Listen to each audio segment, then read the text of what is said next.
오늘 어버이 주일이 됐네요. 옆에 분들하고 좀 인사 좀 나누시죠. 평안하십시오.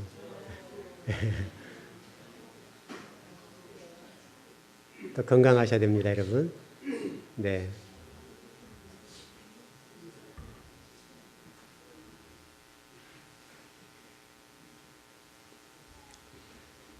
우리가 좀 자동차를 운전한다고 합시다. 그냥 좀 이해를 돕기 위해서 자동차를 운전한 분들이 빨간 신호등이라고 하는 것들을 만나게 되죠. 네, 어떻든 빨간 신호등이라고 하는 것에 대한 이미지가 다 다를 겁니다. 대개는 아마도 운전하는 입장에서 보면 내가 지금 가려고 하는 목적지를 방해하거나 시간을 지체케 하는 어떤 것, 그런 생각이 아닐까 싶습니다. 그래서 제가 오늘 칼럼에다가 글을 좀 빨간 신호등이라는 글을 썼습니다. 한번 읽어보십시오. 빨간 신호등이라고 하는 이미지가 저와 여러분들에게 나의 어떤 삶을 방해하고 목적지를 가는데 시간을 지체하게 하고 낭비케 하는 어떤 것이라는 이미지가 있을 텐데, 실질적으로 빨간 신호등은 저와 여러분의 생명과 재산을 지켜주는 것이지요. 틀림없는 사실이죠. 우리나라 사람들이 교통사고로 사망하는 숫자가 어떻든 OECD 국가 1등이죠. 엄청나게 많습니다. 만일에 이 빨간 신호등이 없다고 한다면 우리나라의 시민의식과 정신 수준에서 봤을 때 아마도 더 많은 사람들이 사고로 어려움을 겪지 않겠습니까? 어떤 나라 보면 신호등이 없거든요. 근데도 잘 돌아가거든요. 근데 우리의 어떤 시민의식과 정신의 어떤 성숙도를 봤을 때는 이 빨간 신호등이 없다고 한다면 아마도 많은 어려움이 있을 것 같아요. 원래 없으면 더 좋지요. 그러나 오늘 여러분들이 좀 이 생각을 했으면 좋겠어요. 빨간 신호등 하면 딱 들어오는 어떤 이미지가 있는데 그 이미지가 좀 바뀌어서 여러분의 생명과 좀 재산을 지켜주는 그 무엇이다 라고 좀 생각하면 좀 다르지 않겠나 싶어요. 여러분, 저도 가끔 이제 시내를 운전하고 갈 때가 있는데, 제가 운전한 지가 지금 오래됐습니다. 우리 교회에서 저보다 좀 더 하신 분이 계신지 모르겠는데, 제가 78년도에 면허를 땄으니까 36년 정도 지났죠. 그것도 대형 면허잖아요. 그러니까 꽤 오래됐습니다. 그러니까 운전을 좀 꽤 한 편이죠. 꽤 하는 편인데, 근데 시내 나가서 이렇게 운전을 해보면 때로는 그냥 깜짝 놀랄 일이 많아요.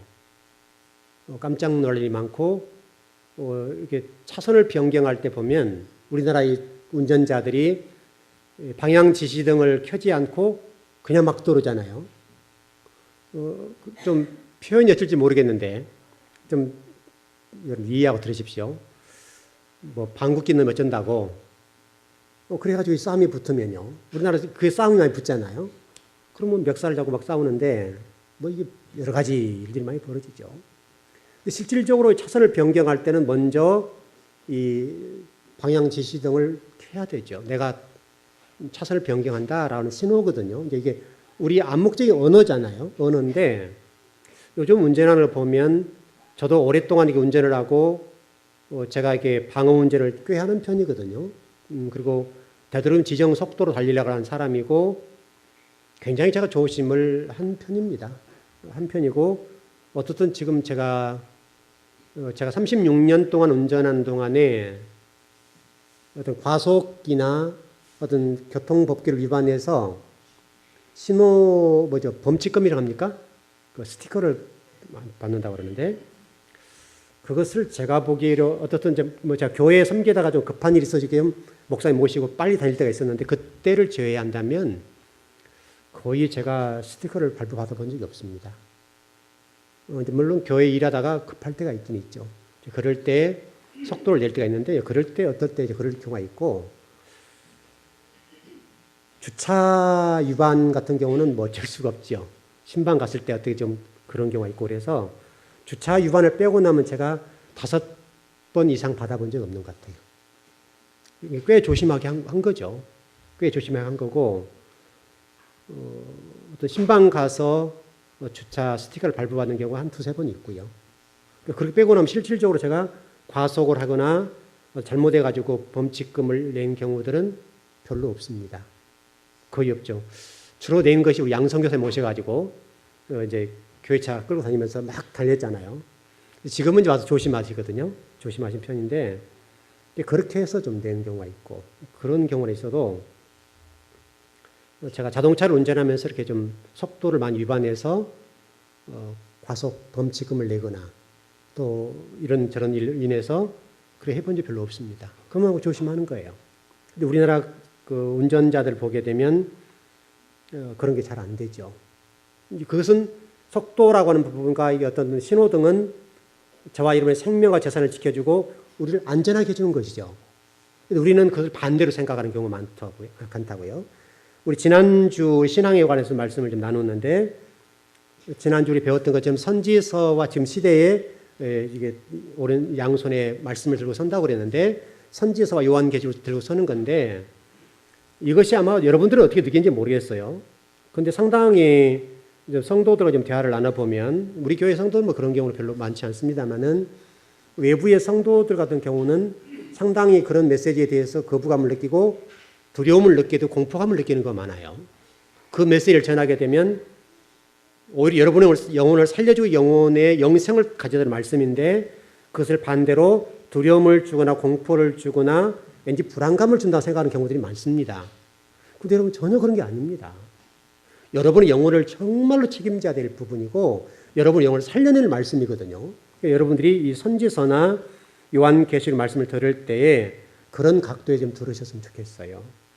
우리 옛말이 이런 거 있어요. 입에 쓴 약이 몸에는 약이다. 살려내는 것이죠. 이롭다 그런 얘기죠. 최근에 여러분 그 설탕 섭취량이 늘어나고 있어요. 뭐 저희 집도 좀 좋아하는 편이거든요. 저희 지방 세기 때문에 어쩔 수 없는데 다른 분들은 이렇게 콩국수에도 우리 윤집사님 집에 가면 그 소금 넣어서 먹잖아요. 저희 집은 가면 설탕을 몇 스푼 넣거든요. 그러면 맛있어요. 그 입에 이게 익어 있단 말이죠. 이게 익숙하니까. 근데 소금 넣어서 먹으면 왠지 맛이 좀 그래요. 양을 줄이려고 애를 쓰긴 쓰는데 근데 이게 어렸을 때 옛날에는 설탕이 아니라 뭐 넣었죠? 삭가리 넣어서 먹었거든요. 달달하니 맛있잖아요. 이게 당장은 어떨지 모르지만 장기적으로 봤을 때는 비만과 당뇨 문제와 우리 건강을 해롭게 하는 것이거든요. 근데 어떻든 간에 현대인들 가운데 이 설탕 섭취량이 늘어나서 건강에 문제가 생길 것이다 라고 하는 얘기를 해요. 그래서 저희 집에서 자꾸 제가 이제 그 얘기 합니다. 좀 설탕 줄이자. 좀 줄이자 얘기를 많이 하거든요. 그래서 저도 되도록이면 설탕을 적게 먹으려고 예를 쓰고요. 그래서 되도록이면 당도가 높은 것을 안 먹을 예를 씁니다. 뭐 저 같은 경우는 굉장히 몸을 챙기는 부분이 있으니까 제가 아침에는 항상 과일 주로 먹거든요. 과일 먹고 밥을 안 먹습니다. 하루 이제 먹는 과일 양을 소화해서 먹지요. 그리고 대체로 그렇게 먹는 거죠. 나머지는 조금씩 양을 줄여서 몸 체중을 조절해 가고 있죠. 그래서 여러분 이제 보시는 것처럼 몸이 많이 빠졌죠. 많이 2-3년 전만 해도 76kg 정도 나갔으니까 보기는 좋죠. 얼굴도 이게 좀 때깔이 나고 좋았는데 지금은 10kg 이상 뺐거든요. 10kg 이상 빼서 그 몸무게를 계속 유지해 나가는 거죠. 굉장히 어렵습니다. 어려운데 제가 지금 좀 더 빼려고 그래요. 최근에 검사를 해보니까 3kg 오버됐다고 그래요. 3kg 오버됐으니까 그걸 좀 줄여야 되겠다 싶어서 지금 줄이는데 1kg는 또 줄였어요. 그래서 지금은 65kg 정도 나가거든요. 66kg대에다가 최근에 제가 65kg대로 1km 줄였습니다. 좀 더 줄이려고 그래요. 한 1km 정도만 좀 더 줄이려고 그러는데 가능할 것 같아요. 얼마든지 줄일 수가 있으니까.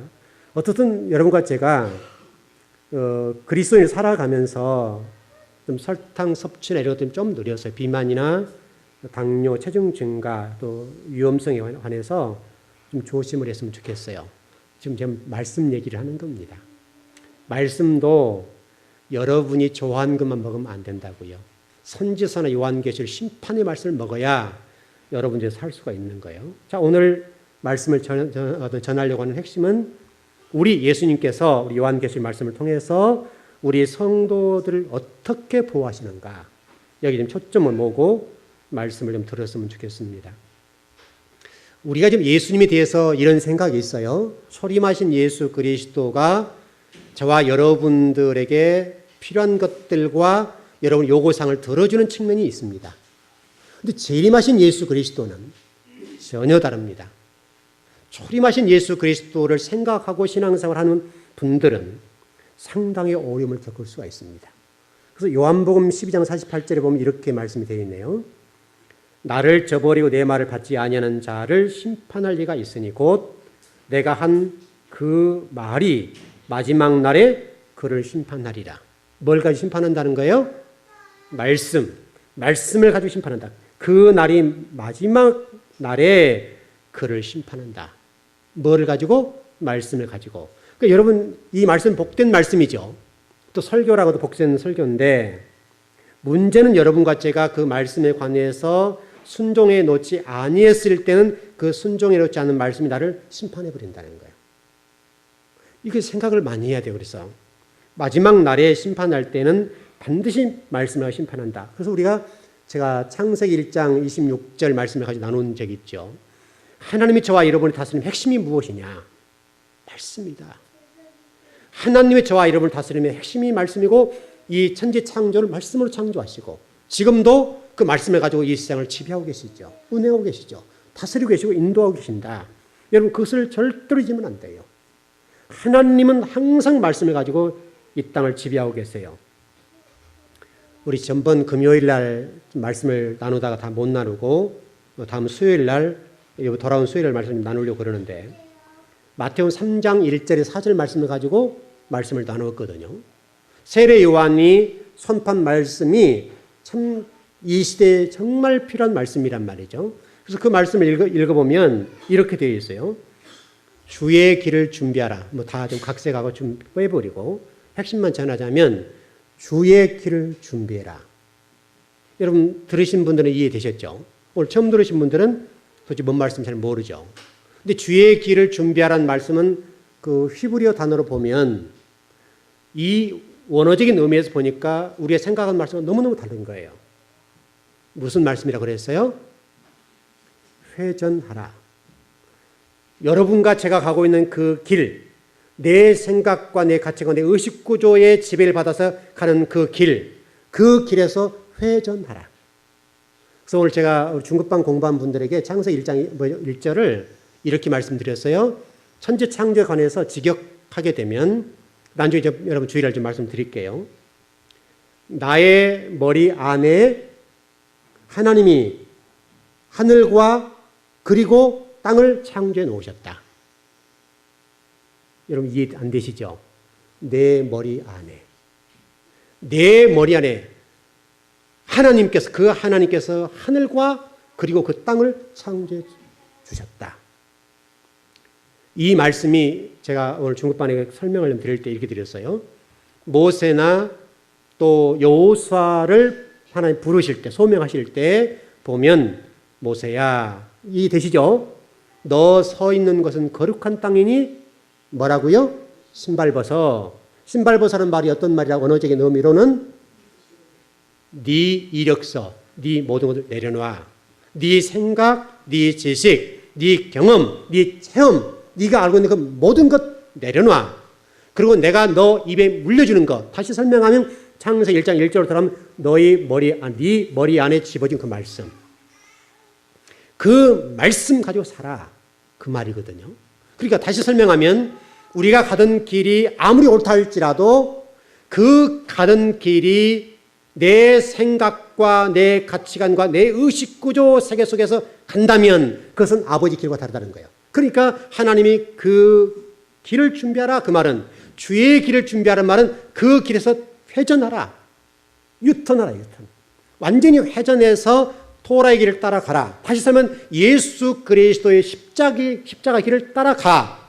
그것이 네가 살 길이고 네가 천국 가는 길이야. 그래서 천국이라는 개념이 구약성에 나오지 않는다 그랬죠. 그래서 천국이라는 개념이 에덴 동산이고 신약적으로 보게 되면 하늘 왕국, 우리 천국이라는 단어를 히브리어 단어로 정리해 보면 하늘 왕국이라는 말이란 말이죠. 그러니까 여러분과 제가 아무리 어떤 일들이 한 달 일을 하고 목적지를 간다 할지라도 그 목적지를 가는데 그 목적지가 진리의 길을 따라가지 않으면 그 길은 아무것도 아닌 거예요. 하나님 앞에서는 아무것도 아니고 심판의 대상이 되는 거예요. 그러니까 주의 길을 준비하는 말은 회전하라, 회전하라.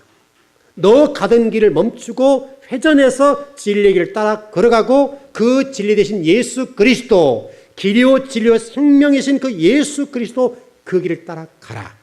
그래서 예수를 그리스도로 고백해야 된다. 이게요. 얼마나 중요한지 몰라요. 오늘 여러분 예배를 드리면서 이 한 가지만 정리하고 하셔도 돼요.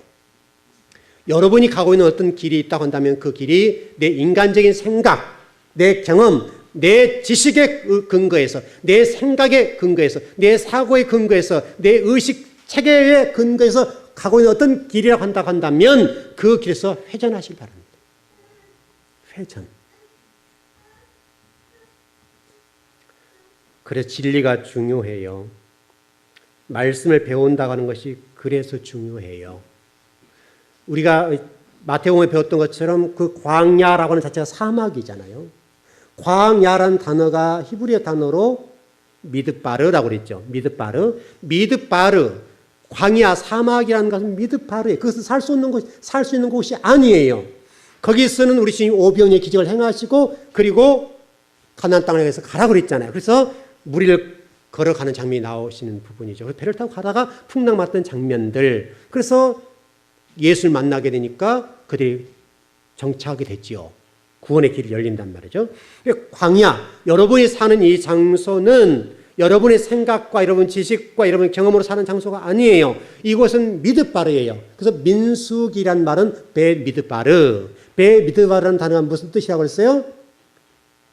광야 훈련일지. 여러분을 이곳에 말씀을 훈련하는 장소예요. 그래 민수기에서는 어떻게 돼요? 훈련 장소이니까 진리 말씀 따라 진리의 길을 따라 걷지 아니하여 죽이는 거예요. 그래서 진리라고 하는 말씀이라는 것이 뭐예요? 다바르. 우리 강대상에 다바르라 써놨잖아요. 다바르가 있어요. 다바르에서 나오는 말이 미드바르. 그리고 사도행전 1장에서 나와 있는 마가 다락방. 다 연결되는 거예요. 오직 말씀의 길을 따라가는 거예요. 말씀의 길을 따라가지 않으면 안 된다고요. 그래서 우리가 요한이 입고 있던 옷을 통해서 설명을 좀 드렸어요. 낙타 털옷을 입었더라라고 됐단 말이죠. 그 성경이 기록할 때 도대체 왜 이렇게 기록했냐 이거예요. 세례 요한이 낙타 털옷을 입고 걸었다 사막을. 그 부분은 제가 요한계시록을 통해서 좀 풀어드렸는데 요한계시록에서 옷이라고 하는 것은 세마포라고 되어 있고 그 세마포가 뭐라고 되냐면 성도들의 옳은 행실이다 이렇게 됐다고요. 옳은 행실, 그 옳은 진리를 내 삶 속에 증거하는 그 삶, 그 옳은 행실을 통해서 세마포를 입게 되고 혼인잔치에 참여하게 되는 복을 누리게 된다. 그래서 설명을 좀 드렸어요. 천국이라고 하는 것은 요한계시록 좀 정리해보고 성경 전체적으로 정리를 해보게 되면 진리를 통해서 진리를 증거하는 거예요. 진리 말씀을 따라가는 거예요. 미드바르, 다바르. 하나님 말씀을 따라 사막을 걸어가는 것이 세상을 걸어가는 장소예요. 여러분 이 땅은 여러분 마음대로 가는 장소가 아니에요. 이게 사막이에요. 광야예요. 그래서 이 광야 같은 이 세상, 애굽이라고 하는 이곳은 진리의 말씀을 따라서 가는 거예요. 그게 세상이에요. 그렇게 하라고 우리를 부르신 거예요. 여러분이 얼마나 그 이해가 될지 모르겠습니다만은 여러분이 하늘나라를 이해할 때 공간적인 개념으로 이해하지 마시고요. 통치 개념으로 이해하셔야 돼요. 통치 개념, 통치의 개념. 통치라고 하는 것은 순종만 있는 장소예요. 진리의 말씀을 따라 순종하는 장소가 있는 장소가 이름 사막이고 광야고 애굽이라는 장소예요. 여러분 이스라엘 백성을 부르실 때도 보면 그 말이 정확하게 나와 있어요. 출애굽기 19장에 보게 되면 뭐라고 되어 있어요? 이렇게 되어 있다고. 내 말을 들으며 내 언약을 지켜 행하면 내가 너를 세계 모든 민족의 내 소유를 삼겠고 제사장 나를 삼겠다. 그리고 너를 거룩한 백성을 해줄게. 그렇게 됐단 말이죠. 여러분과 제가 지금 이 땅에 살아가면서 하나님 말씀대로 살아야 되고 말씀을 지키지 아니할 때는 하나님이 상당히 좀 곤란해진 문제가 발생한다고 우리가 말씀한단 말이죠. 그런데 이스라엘 백성은 실질적으로 이 하나님의 소명하심에 대해서 불순종한 결과로 바벨론 포로가 되었고 그 결과로 디아스포라로 2000년 동안 개처럼 대처럼 살았단 말이죠. 여러분들이 간접적인 경험이잖아요. 우리가 이스라엘 백성들 반드시 디아스포라가 될 필요는 없단 말이죠.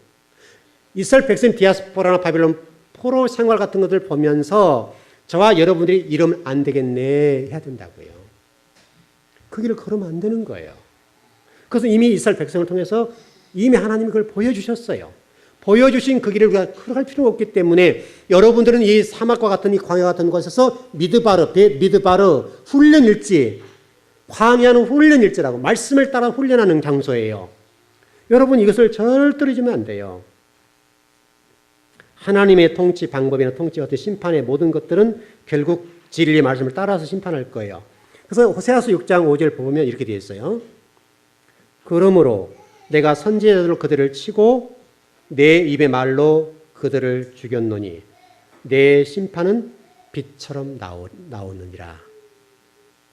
이사야서 49장 2절 3절입니다. 한번 여러분 찾아보십시오. 본문이 중요한 본문이어서 한번 찾아보시죠. 이사야 49장 2절 3절입니다.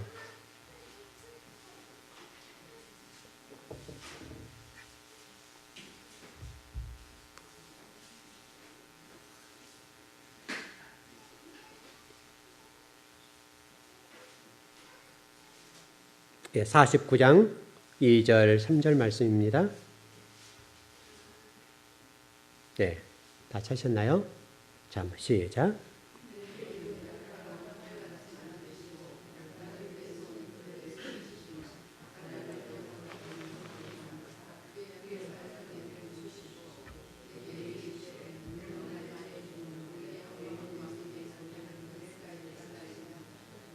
아멘. 자, 28장 11절 말씀을 핵심만 전해드릴게요. 이사야서 28장 11절에 보면 이렇게 되어 있어요. 더듬는 입술. 더듬는 입술이라는 말이 무슨 얘기냐면 다른 성경에는 생소한 입술이라고 되어 있어요. 좀 정리해 볼게요. 하나님이 이 선지서를 통해서 마지막에 관해서 말씀하시고 우리에게 살 길을 제시해 주시는데 말세의 주의 종들, 선지자 같은 역할을 하는 주의 종들에게는 어떤 말씀을 전한다는 거요? 감추어 두었던 종들에게 생소한 말씀, 여러분의 비유를 맞춰주는 말씀이 아니라 여러분들의 칼과 같은 말씀, 날카로운 말씀을 간다는 거예요. 찌르는 말씀이 간다는 거예요. 찌르는 말씀이 가고 베는 말씀을 전한다는 거예요. 그럼 우리는 아프지요. 그런데 저와 여러분이 그것이 날카로운 칼과 화살촉이 되어서 우리에게 다가온대요. 그 말씀을 여러분들이 생명의 말씀으로 받아야 된다는 거예요. 그게 생소한 입술이 되고 더듬는 입술이 되고 여러분과 저를 살리는 말씀이 돼요. 왜냐하면 날카로운 칼은 어떤 사람에는 죽이는 것이죠. 그럼 어떤 사람에는 그 칼을 보면서 아, 정신 차려야 되겠네 이렇게 된다 이 말이죠. 그런 말씀이라고요. 그래서 여러분 생소한 입술을 통해서 날카로운 칼이 되고 화살촉이 되는 말씀이 다가올 때는 어떤 사람마다 죽어요. 그 진리 말씀을 받지 아니하고 그 말씀대로 살지 아니할 때 죽는다고요. 배에서 죽어요. 목뱀을 당하여 그 화살촉에 찌르는 거예요. 그러나 그 상황을 보면서 아 뜨거워라 이렇게 하는 것이죠. 어떤 사람이 어려움을 겪으면 어려운 것을 보면서 우리가 어떻게 해요? 아 정신 차려야 되겠네. 기도해야 되겠네. 나도 저럴 수가 있겠네. 여러분 그래서 쉽게 좀 설명해 볼까요? 여러분 자동차를 운전하고 가다 보면 때로는 고속도로 같은데 사고가 사망사고 난 게 있죠. 있어요. 그걸 보면서 어떻게 생각해요? 속도 줄여야 되겠네.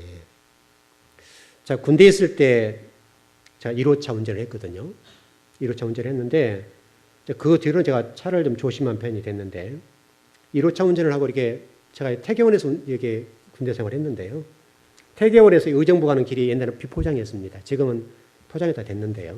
근데 뭐 긴급 상황이니까 1호차니까 어른을 모시고 가잖아요. 모시고 가는데 달리라는 거죠.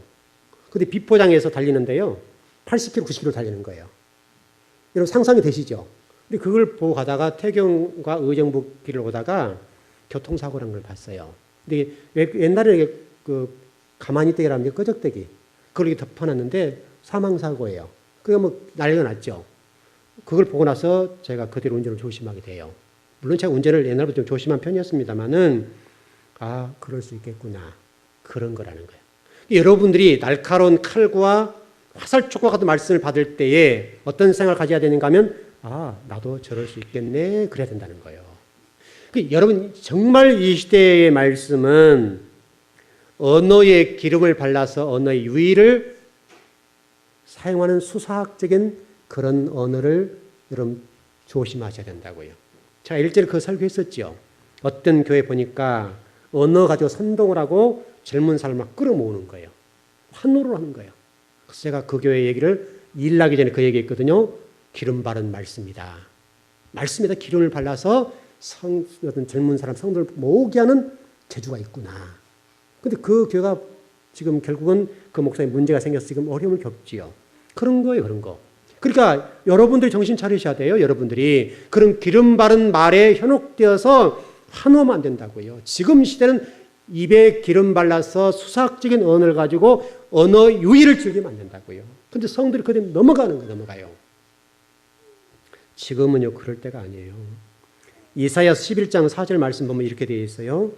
공의로 가난한 자를 심판하며 정직으로 세상의 겸손한 자를 판단할 것이며 그의 입에 막대기로 세상을 치며 그의 입술의 기운으로 악인을 죽일 것이며. 여기 보니까 그 입에 막대기로 세상을 치. 그 입에 막대기가 뭐예요?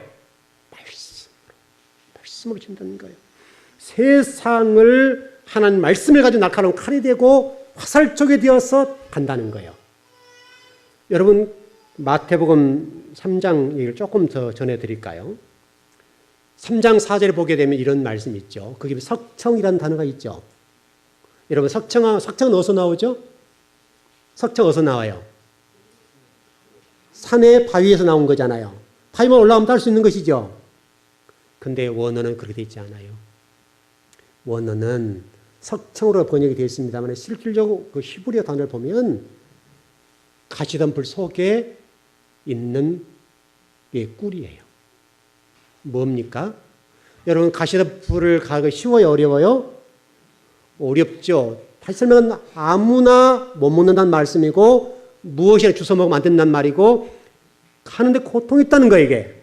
그걸 따는데 아무거나 먹으면 안 된다는 거예요. 여러분 가시, 넝쿨이랄지 기타 다양한 것들이 많이 풀이 우거져 있지 않습니까? 그걸 뚫고 가서 생각해 보세요. 여러분 정말 숲 우거진 장소의 깊은 곳에 꿀이 있다 이거예요. 그러면 꿀을 채취하기 위해서는 온갖 것들을 해치고 가야 될 거 아니에요. 가는 동안에 그 과정이 쉬워요, 어려워요? 어렵다고요. 바로 그 말씀이에요, 여러분. 그러니까 여러분과 제가 이 가시덤불 속에 있는 그 꿀을 보고 하는 거예요, 지금. 그런 여러분이 진짜 말씀 먹는 게 쉬워요, 어렵겠어요? 어렵습니다, 어려워요. 말씀이 그렇게 간단하지 않다고요. 그러니까 여러분, 말씀이라고 하는 것은 쉽게 오는 게 아니라고요. 여러분도 지금 앉아서 말씀 드리기 쉽잖아요. 저는 여러분에게 이렇게 말씀 전하기까지는 벌써 제가 성경만 공부한 지 20년 가까이 되죠. 그 동안에 준비하고 온 결과가 이거잖아요. 10년 동안은 제가 아무리 공부해도 이게 어떤 신앙의 깊이랄까 말씀의 깊이가 안 되는 거예요. 이제 조금 열리는 거죠. 앞으로 계속 열어갈 거예요. 왜냐하면 이제는 속도가 붙잖아요. 한 가지를 보면 성경이 쭉 열리잖아요. 이제는 열리니까 여러분들이 잊지 말고 마태복음 3장 4절의 말씀과 같이 석청의 원어적 의미를 보고 여러분 생각하셔야 돼요. 그냥 바위 틈에 있는 어떤 꿀이 아니라 가시덤불 속에 있는 엉겅퀴와 가시덤불이 창세기 나와 있는 말씀이잖아요. 가시덤불과 엉겅퀴, 제가 수요일날 더 구체적으로 드릴게요. 가시덤불과 엉겅퀴 속에 있는 말씀이라는 거예요. 그게 꿀이라는 거예요. 그리고 송일꿀과 꿀 이런 말이 나오죠. 시편에. 꿀과 송일꿀 같은 말씀이다. 그런 말씀이 나오잖아요. 그 말씀이 어떻다는 거예요? 그 말씀을 먹게 되면 히브리 4장 12절의 말씀 보게 어떻게 돼요? 그 말씀은 살아있고 운동력이 활력이 있어서 운동력이 있어서 좌우의 날선 어떤 것도 예리하다. 그래서 우리 심령 골수를 쪼갠다. 그렇게 돼 있잖아요. 그 말씀 운동력이 있다는 거예요. 그 말씀. 여러분이 그 말씀을 붙잡아 이 땅에 살아가는 데 힘이 된다. 이거 힘이 된다. 그거 붙잡으셔야 된다는 거예요. 에베소 6장 17절에 보면 9월의 투과 성령의 겁 곧 하나님의 말씀을 가지라. 여러분 예수 그리스도 입에서 말씀이 나오잖아요. 제가 이 강단 여러분이 제안할 게 뭐예요? 하나님의 말씀이잖아요. 말씀. 여러분들이 저를 보고 온 게 아니잖아요. 말씀 들으러 오신 거 아니에요. 말씀. 그러니까 여러분이 이 시대의 날카로운 말씀과 화살촉이 된 말씀, 그 가시는 불 속에 있는 그 말씀, 그걸 발견하셔야 된다. 그걸 뚫고 들어가셔야 된다고. 그걸 뚫고 헤치고 들어가서 아무거나 먹으면 안 된다고요. 말씀도 아무거나 먹으면 안 되잖아요. 아무거나 먹으면 죽어요. 죽어. 그 고생하고 가시던 불과 엉겅퀴를 뚫고 들어가서 그 속에 감춰진 그 진리 말씀을 따서 먹는 거예요. 그게 쉽겠냐고요, 여러분. 근데 여러분들은 만약에 우리 강단에서 그 말씀을 요월에서 여러분 준다고 한다면 여러분들은 달라요. 그러니까 여러분 예배를 부지런하게 참석해서 그 주신 말씀을 먹고 그 검의 말씀을 여러분들이 소유하게 되는 거죠. 그러면 그 말씀 때문에 여러분 사는 거죠. 왜냐하면 이 광야는 미드바르 진리의 말씀이 있는 장소에서 살아야 되니까요. 바로 예수님께서 저와 여러분들에게 진리의 말씀을 가진 자에게 말씀하시는 거예요. 그 예수님이 그 권능의 오른손을 가지고 교회를 붙잡고 계신다. 여러분을 붙잡고 계신다. 우리 중급반 공부할 때 오늘 계시록 1장 6절 읽어봤죠. 나라와 제사장으로 우리를 삼으셨다.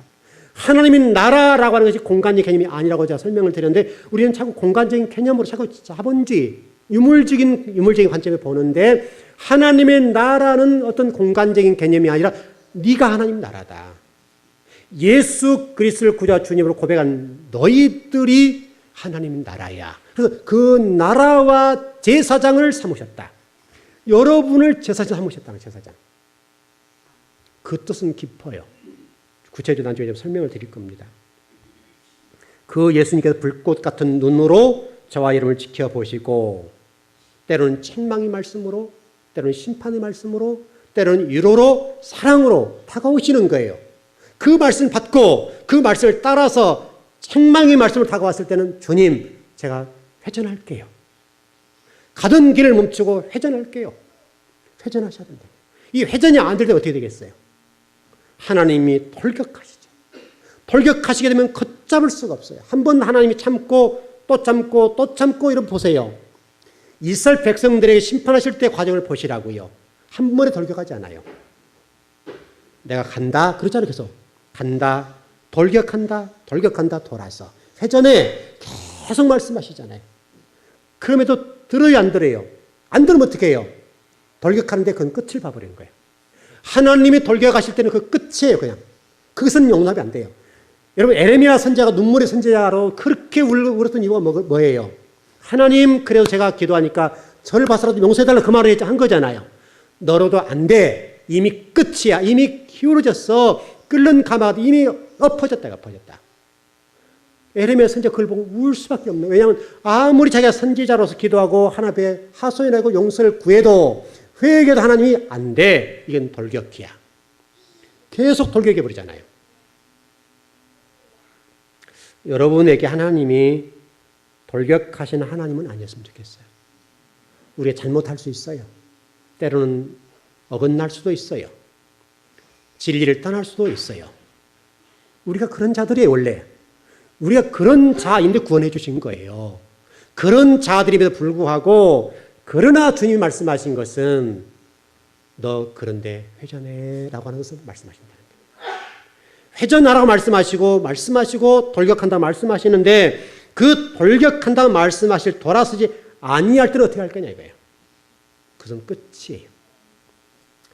여러분 우리 신앙의 선배를 보십시오. 신앙의 선배들은요. 신사참배를 거부하다가 송판 위를 걸어요. 못이 대못처럼 박힌 그 장소 그를 걸어가요.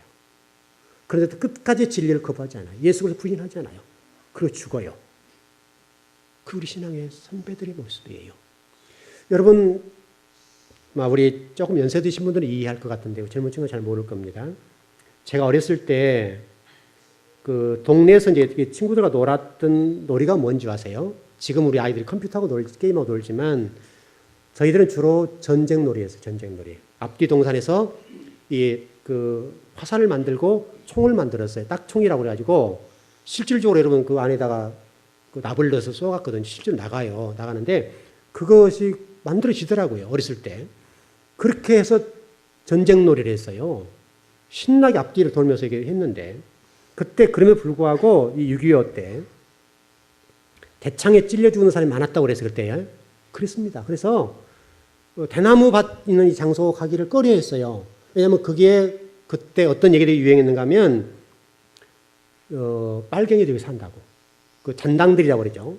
다 가버리고 남은 반란군이 남았는데 숨어 지낸다 그래가지고 대나무 밭을 안 갔었어요. 왜냐하면 대창으로 찔러 죽인다고 생각했었으니까.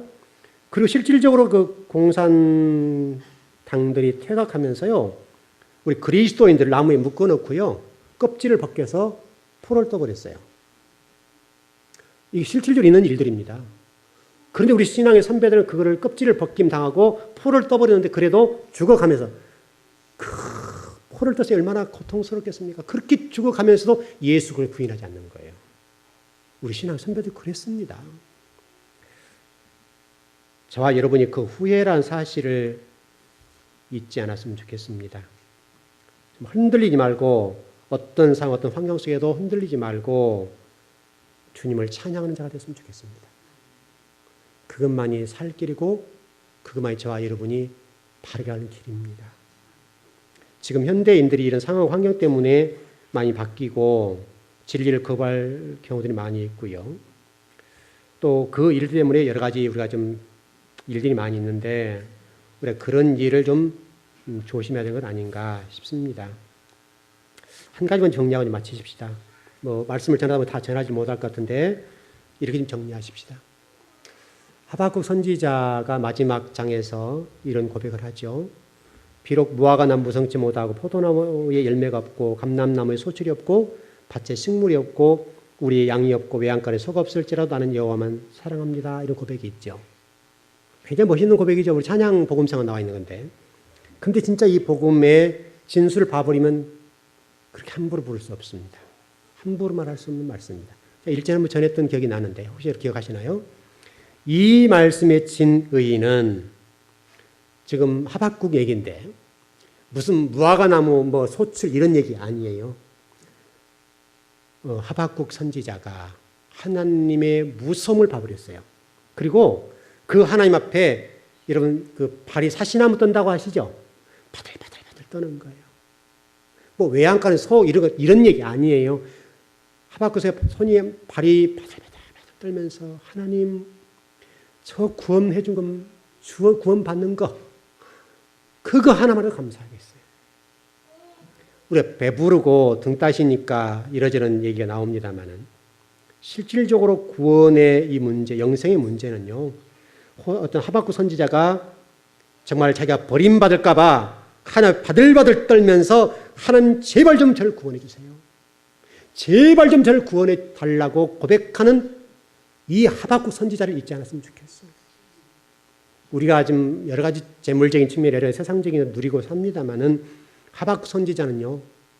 그런 것 아무것도 필요 없다는 거예요. 하나님 그거 아니에요.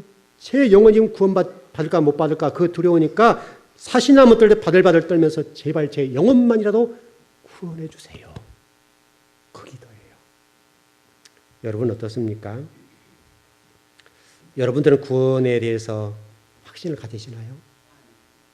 분명히 했으면 좋겠습니다. 이 부분은 흔들리면 안 됩니다. 적어도 그리고 오늘 하박국 선지자와 같은 그런 자세로 신앙생활 하십시오. 그런 문제가 없을 겁니다. 구원의 문제 여러분 간단하지 않습니다. 간단하지 않고 여러분 노홍수 사건을 통해서 말씀을 좀 계속 우리 다바로 공부를 하고 있습니다만은 200억에서 300억 정도의 인구 가운데 8명 구원받는다고 절대 잊지 마십시오. 간단한 문제가 아닙니다. 그냥 우리가 예수님의 그 구원이 값싸게 이해를 하고 너무나 쉽게 생각하는데요. 그러게 값싸지 않습니다. 그렇게 값싸지 않고 200억에서 300억 정도 인구가 그 당시 인구거든요. 그 인구 가운데에 8명 구원받았습니다. 이것은요, 우리 마태복음 25장 말씀을 통해 충분히 설명할 수 있습니다.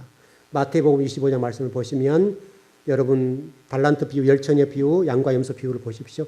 그게 우리 신앙생활 직분의 문제와 세상 삶에 대해서 얘기를 하는 거거든요. 여러분 그거 절대 잊으면 안 돼요. 교회 주신 직분, 여러분 또 여러분 개인적으로 헌신하는 문제, 삶 속에서 양과 염소의 비유, 이런 것들이 정말 중요한 것들이거든요. 그게 노아 홍수를 설명할 수 있는 말씀이에요. 그러니까 우리 성경에 그런 말씀이 있잖아요. 마지막 때에 믿는 자를 보겠느냐. 이게 여러분 간단한 말씀이 아니라고요. 무거운 말씀이라고요. 오늘 즐거운 교회에서 예배드린 여러분에게는 이 영생의 문제와 구원의 문제가 우리와 좀 상관이 없었으면 좋겠습니다. 저와 여러분에게는 항상 진리 말씀 여러분들을 옳은 곳으로 인도하는 날카로운 칼과 무기가 되어 화살촉이 되어서 여러분의 영혼을 깨웠으면 좋겠습니다. 그 복을 꼭 누리시길 바랍니다. 네, 기도하겠습니다.